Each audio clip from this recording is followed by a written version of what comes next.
Kris, just to get some housekeeping things out of the way, just confirming Stuart Skinner starting tonight. He is our starter. Do you anticipate any lineup changes from your group? We're going with the same lineup. Okay, great. When it comes to the offense, a lot of it has been coming from the defense. Of course, we saw that pass from Matthias Ekholm yesterday, but nearly 30% of your goals have come from your defense. What's allowed your rear guards to kind of effectively chip in offensively? Well, I think the best offense, you need everyone involved, and whether the defense are making a good play up to the forwards or the forwards getting the puck to the defense and defense are getting shots through, and I think they've done a good job of doing that. Especially you look at their game-tying goal where Leon delays, hits Bouchard coming in late, and that was a great shot to get that through there. And the forwards have been a little snake-bitten lately. Some of our better players, top guys who we expected to do some scoring. Not that they're playing bad, just it hasn't been going in for them, and that's going to change. But you look at the best offensive teams, the defense are getting involved, and our defense have done a great job doing that. I know one of those guys might be Zach Hyman. He's a very proud guy, wants to score for this team. He's top 4 in expected goals for so far this season, doesn't have one yet. What's the messaging as a coach to number 18? Stick with it. He's doing a lot of good things. And usually when somebody hasn't scored, they're not going to the, excuse me, to the net enough. But he's been around there, and you can see the amount of shots that he's had around the blue paint, in the slot. He's had his fair share. And just unfortunately haven't gone in for him yet.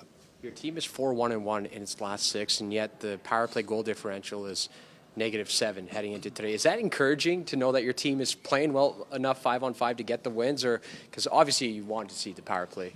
Yeah, we know it's a matter of time that they start contributing and start playing well. And same with our penalty kills, being able to have more stops, and it's been looking positive the last few times. But power play, he's got to find it. And you look at our, some of the guys were Stinkman and Zach Hyman, a lot of power play goals last year. Hasn't been able to put one in, but we feel it's close. Kris, on the second of a back-to-back, Detroit had its legs moving last night, and Edmonton didn't. Would you like to see a better start now that you'd think you'd be in rhythm and ready to go tonight? Absolutely. We need a better start. We were fortunate to come away with the victory. We were only down 1 after the first period, and it could have been a lot worse the other night.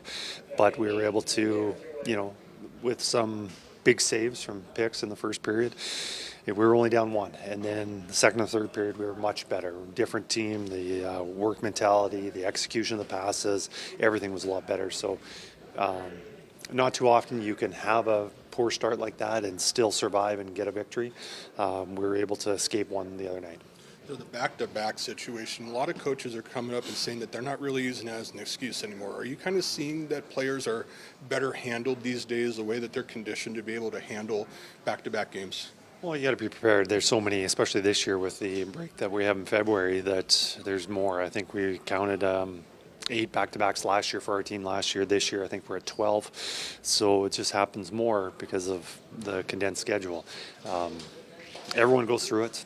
Sometimes it's your advantage. You're playing a team that's playing back-to-back, and sometimes you're not. But as a coach, you have to kind of balance your bench, making sure the guys aren't playing too much and getting everybody involved. And maybe you have to switch in, put in some fresh legs, but I think there's a lot of science on how to recover and the conditioning and how much work they've been putting in the week going into those back-to-backs. So it can help you prepare for that. The Blue Jackets have offered some challenges. They've had some success against the Oilers as of late. What is it about them that will present your biggest challenge?